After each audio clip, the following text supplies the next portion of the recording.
Ouais, je vais te dire un truc, Prosper, et tu vas pas aimer. Quand on annonce ça, c'est rarement une friandise. Moi, à l'école, tu vois, à un moment donné, j'avais ras le cul. Et voilà, on y est. Enfin, je sais pas, j'avais jamais rien fait, en fait. Ah oui, c'est vrai, tu vois, j'ai appris plein de trucs. Mais ça sert à quoi si j'en fais rien? C'est sûr que quand on n'a jamais mis les mains dans le pétrin, on ignore sa patte. Non, mais fallait que je sorte de là. Franchement, je me sentais vide. Le vide, mon garçon, ça se remplit. Ça ne se fuit pas. Et tu vois, encore une fois, c'est ok pour tout le monde. On te laisse faire, tu vois, avant 30 ans, ça va, tu fais ce que tu veux. Un sursis. Ouais. Puis bah du coup, quand t'y es, bah tu testes, tu profites, tu fais la fête, des voyages, tout. Moi, ce que j'ai fait, tu vois, c'est j'ai bossé un peu, je suis parti, j'ai voyagé, et puis voilà, après, mine de rien, c'est quand même ça qui a fait que je me suis compris, tu vois. Que j'ai compris qui j'étais. Cuisinier? Ça, mais pas seulement. Amoureux de la France aussi. Mais pour ça, tu vois, il fallait que je parte loin de la maison, longtemps. Voir du pays, quoi. Loin? Du genre Melun, Quimper ou Briançon? Non. Australie, Argentine et Canada. Crénon, mais c'est l'étranger.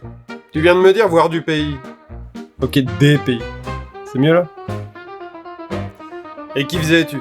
Commerce avec les Indes? Missions officielles? T'étais sur un bateau?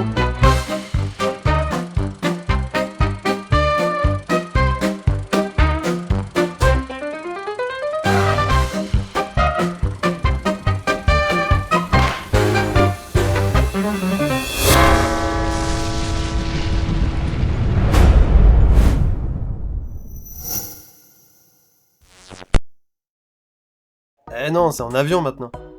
En avion? Bah ouais. Alors là, le grand écart. Capable du pire comme du meilleur. Ouais, bah garde ça en tête, c'est peut-être pas mal, tiens, pour comprendre un peu mon monde de là où t'es. Entendu. Et alors, combien de temps que ça t'a pris avec ton baluchon avant de te mettre au popote? Bah... écoute... Attends, ne dis rien. Laisse-moi renifler l'époque. Non, pas une révélation au sortir de la messe. Pas ton genre. Pas non plus le coup de foot dans la soupe de cantine. Trop vulgaire. Je crois que c'est bon, je vois le coup. T'as dû marcher. Tourner en rond comme un chien qui cherche sa place devant la cheminée. Tout ça pour comprendre que ton feu à toi, finalement, c'est celui de la casserole. Trop fort, Prosper. Et alors, finalement, combien de temps a-t-il pu tourner comme ça? 1 an, peut-être? Oh, 2, sûrement. Ouais, plutôt 4 en fait. Naturellement. En tout cas, c'était génial. Ça m'a vraiment permis de beaucoup mieux comprendre la vie, les autres, moi-même. Mais tu vois, de loin, le truc le plus important que j'ai compris pendant ce voyage, c'est que j'étais français. Comment cela que t'étais français? Quoi, tu l'ignorais? Oui, bien sûr, je savais que j'étais français. Mais ça voulait pas dire grand-chose, tu vois. C'était un drapeau, une histoire, des trucs qu'on nous rabâche à l'école. Mais tu vois, ça sonnait creux, ça résonnait pas. Je te jure, la dernière fois, là, quand tu me racontais ta conscription, tout le reste, j'avais honte. Mais honte de quoi? Bah, honte de moi, honte de nous tous, en fait. Honte d'avoir été un étranger dans mon propre pays. Puis, honte d'avoir honte. Et il m'a fallu devenir étranger pour de vrai, à l'autre bout du monde, pour vraiment comprendre ça. Étranger dans ton pays? Honte d'avoir honte. Mon pauvre Antoine. Mais qu'est devenu notre patrie pour que ses enfants ne la chantent plus? Bah... ouais, disons qu'on nous la chante plus pareil. Voilà, c'est une autre histoire, on y reviendra. En tout cas, j'ai eu une révélation. C'est là-bas que j'ai pigé. C'est pas venu tout de suite, tu vois. Voilà, le début, la nouveauté, tout ça. Mais petit à petit... Bon, tu la craches ta Valda? Éclaire-moi un peu. Tranquille. J'arrive. Au début, j'étais surtout, occupé à être ailleurs. Découvrir les trucs nouveaux, tout ça. Nouveaux paysages, nouvelles têtes, nouvelles habitudes. C'est du classique. L'exotisme comme anesthésiant. Ouais, un peu. Puis, tu vois, à force, y a des trucs qui te manquent. Sans prévenir. Un mot que t'entends plus. Une façon de manger. Je me suis rendu compte que, tu vois, tout ce que je pensais banal, en fait, c'était presque le plus important. Continue. La langue d'abord. Puis entendre parler français. retourner. Je parle bien anglais, mais... les blagues, tout ça, quoi. Même des mots idiots, tu vois, baguette, apéro. Tu sais, c'était devenu des trucs, mais... précieux, quoi. Ah, je te comprends, va. Quand le pays te manque, chaque syllabe familière est une brioche qui sort du four. Ouais, mais tellement. Puis les habitudes. Tu sais, ici, tu t'en rends pas compte, mais dès que tu pars ailleurs... Et tu sais, les gens, ils font pas comme nous, forcément. Ils mangent pas ensemble pareil, ils se lèvent pas pareil, ils disent pas bonjour comme nous. Tu vois, c'est là-bas que j'ai capté que les petits riens de chez nous, les trucs les plus banals, justement les trucs auxquels tu fais absolument pas gaffe, bah en fait c'est presque les trucs les plus importants. Tu sais, en fait c'est pas des riens du tout, voilà, c'est ce qui fait les coutumes, les peuples. Tu vois ce que je veux dire? Si je vois une poignée de main, un verre levé, un accent qui claque, c'est la signature d'une nation. Une cloche qui sonne à midi pile, un bout de pain qu'on casse à deux, un juron qu'on lâche sur la route, le parfum de l'ail dans l'huile chaude. C'est pas des détails, ça. C'est le sceau d'un peuple. Ce qui le forge, comme tu dis. Et ça vaut tous les beaux discours.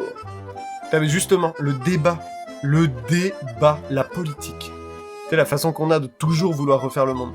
Là-bas, tu pouvais voir des gens encaisser mais n'importe quoi, sans brancher. Putain, mais des trucs qui les touchent vraiment, quoi. Ça m'a tué, ça. Enfin, on discute. Ok, on râle beaucoup. C'est pas grave, même on se prend le bec, mais... Tu sais, c'est vivant, quoi. Ah ça, tu ne m'en apprends rien. Que veux-tu? Chez nous, on ne peut pas s'empêcher de chercher la petite bête. Tu mets 3 Français devant une table, ils te font tomber un gouvernement avant le dessert. Et là, je te suis, on a de l'enthousiasme. Et même si l'on y prend un peu de plaisir, nous ne sommes pas grognons par nature. Non pas. De l'espoir, plutôt. Que dis-je? Une hygiène de vie. C'est qu'au fond, on rêve toujours d'un lendemain plus propre. Putain, mais grave. Ah, mais c'est ça, en fait. La France, mon garçon, c'est peut-être le seul endroit au monde où râler, c'est aimer. Quand on rouspète, c'est qu'on croit encore à la maison. Ouais. Puis il y a la beauté aussi. On peut pas savoir comme c'est moche les villes. Mais partout. La France, je la trouvais banale avant. Normal, j'étais dedans. Mais après avoir vu des barres d'immeubles plantés à perte de vue dans tous les coins du monde. Les mêmes.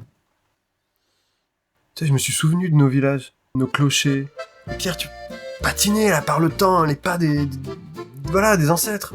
Même une petite mairie de province, tu vois. Mais là-bas, c'est un château en fait. Ah, la mémoire dressée qui nous contemple. La pierre blonde qui chante au soleil. Les frontons sculptés. Les ruelles où chaque pavé récite une fable. J'ai connu ça quand je suis rentré pour de bon en 19. Un matin, le train m'a recraché là, sur le quai de la gare du village. Je suis rentré dans le bourg et là, la cloche sonnait l'Angélus. Les volets s'ouvraient, ça sentait la viennoiserie. J'ai vu la mairie avec son drapeau. Et je te jure que j'ai cru rentrer à Versailles. Même les poules picorant devant l'église, c'était un tableau. Je me suis assis sur un banc et j'ai pleuré devant cet héritage. Ce jour-là, j'ai compris que la France, ce n'était pas une idée. C'était une saveur. Ah, la saveur. Ah non mais Prosper, mais... La bouffe, Prosper. La bouffe, Prosper. Mais là-bas, je comprenais rien à leur assiette. Le premier fromage qui pue au retour, mais... C'était religieux, quoi. Ah, tu m'enchantes. Voilà la messe. Et tu as bien raison. Chez nous, la patrie se célèbre avec du vin sur la table et un clacos sous la dent. Non mais t'as pas idée. En Argentine, c'est pas mal, tu vois. Ambiance feu de bois, la braise, la viande, le vin rouge qui te tâche, mais qui te colle à sourire, tu vois, toute la nuit. Super bon, bien fait. Mais en même temps, tu vois que ça tape tout le temps sur la même corde. Le feu, la viande, basta. Pareil en Australie, je me suis retrouvé à servir des burgers grands comme la tour de Pise, tu vois, avec full cheddar, de l'avocat. Alors sur le coup, tu vois, ça impressionne, c'est... Wow. Mais tu sais, ça te nourrit pas l'âme, tu vois. Comme si j'y étais. Alors qu'ici, tu sais, c'est autre chose. La cuisine française, c'est pas seulement des plats, c'est une grammaire. C'est des siècles d'histoire mijotées dans chaque sauce. C'est ça aujourd'hui, tu vois, qui me fait vibrer. Cette complexité, cette exigence. Et des chefs étoilés qui se prennent une leçon de leur grand-mère parce qu'ils ont pas bien taillé le gras du magret. Ah si Marguerite t'entendait. Puis les produits, les terroirs, les climats qu'on a. Tu sais, y'a qu'ici pour un cuistot que tu peux t'éclater autant. Tu joues avec l'héritage du peuple le plus gourmand du monde. Et ça, je pense qu'on l'est encore. Ah, tu me soulages. En même temps, ça ne peut pas s'envoler comme ça. La France, c'est le pays de Rabelais et de Montaigne, de Brillat-Savarin et d'Escoffier. Le pays des abbayes qui font chanter le fromage plus fort que les cloches. Des tavernes où chaque repas, c'est une pièce de théâtre. Tu t'assois, et ça commence par une entrée qui lève le rideau. Ça se poursuit par un plat qui déclame son monologue, et ça finit par un dessert qui t'arrache une larme. Ah ça, chez nous, la gastronomie, c'est pas du ravitaillement. C'est de la littérature jouée à ciel ouvert, avec des casseroles pour instruments et des papilles pour spectateurs. Ah mais tellement. Mais attends. En somme, ce que tu m'évoques, ce n'est pas une révélation. C'est une gifle. Ben, exactement. Et franchement, ça m'a secoué. Une bonne baffe qui s'appelle France. Avec les 5 doigts bien ouverts. Je récapitule. La langue, les mœurs, les disputes, la pierre, et l'assiette pour finir. Ouais, la bouffe surtout. C'est tout de même curieux. Il t'a fallu quitter la table pour comprendre la valeur du banquet. Ah, la belle histoire. La France t'a sauvé, et depuis l'autre bout du monde. On croit toujours que la gastronomie, c'est que des recettes. Menterie. Ce sont des souvenirs qu'on mange. Et c'est pour cela que ça nourrit mieux. Voilà que le gaillard devient patriote par la casserole. Comme quoi, le ventre mène parfois plus droit que la tête. Ouais, mais tu vois, il fallait que je parte loin pour voir ça. Je suis rentré du Canada avec une envie de fromage à traire la vache moi-même. Et quand je suis revenu, j'ai tout redécouvert. Mes questions cuisinier, c'était encore un peu flou. C'est quelques semaines après que j'ai compris. Je suis parti aider un pote vigneron pour les vendanges, en Dordogne. Un soir tous les deux, on se décide à faire un cassoulet. Mais attention, un vrai cassoulet, tu vois. Tu vois, celui avec les haricots lingots du pépé d'à côté, qui trempe depuis la veille. Pas le pépé, hein, des faillots.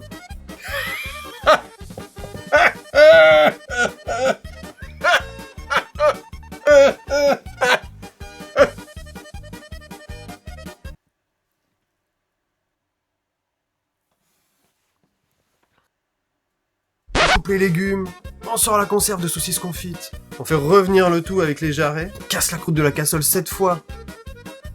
Le tout en refaisant le monde avec le pinard du compère, cruché à même la barrique. Et ben mon pauvre, on t'a sorti un cassoulet, monté comme une cathédrale. Et là, j'ai eu la révélation. C'est ça, mon truc. Ah, ça me parcourt les chines, Antoine. L'illumination dans la cassolette. C'est très français, ça. Tu peux pas savoir comme tu livrais. C'est là que je me suis mis à cuisiner sérieusement, à comprendre les gestes, les gens, les saisons. Et là, je suis devenu cuisinier. En montant ton bouchon ? Non. J'ai monté mon restaurant parce que j'étais devenu cuisinier. Comme ça, du jour au lendemain. Quand j'ai compris que la France, c'était pas qu'un pays. C'était un goût. Et je me suis mis à cuisiner la France, et c'est elle qui m'a fait cuisiner. Tu dis vrai, fiston. Chez nous, on ne transmet pas que des terres. On lègue des sauces. Ah, faut que j'en fasse un panneau de celle-là. Et finalement, t'as fini par le trouver, ton chemin. Avec panache. Ouais. Et ça, mon garçon, c'est une victoire qu'on n'accroche pas sur la poitrine. Y a pas de discours, pas de fanfare. Mais c'est la bonne. Parce que tu vois, il y a 3 types de bons hommes. Ceux qui suivent les sentiers battus, ceux qui en sortent et qui s'échinent à travers la broussaille, et puis ceux qui ouvrent les chemins pour les autres. Et toi, t'en es. Je suis pas fier. Mais attention, mon garçon. Ce feu sacré que tu sens brûler en toi, il t'est prêté par ceux qui te précèdent et qui ont ouvert le chemin sur lequel tu as commencé la marche. Cette flamme du cœur, il faut l'entretenir, y porter le plus grand soin pour que tu puisses la transmettre à ton tour. Parce que chez nous, quand on n'y prête pas garde à cette flamme, ce n'est pas seulement le plat qui refuse de cuire, c'est la France qui meurt de froid.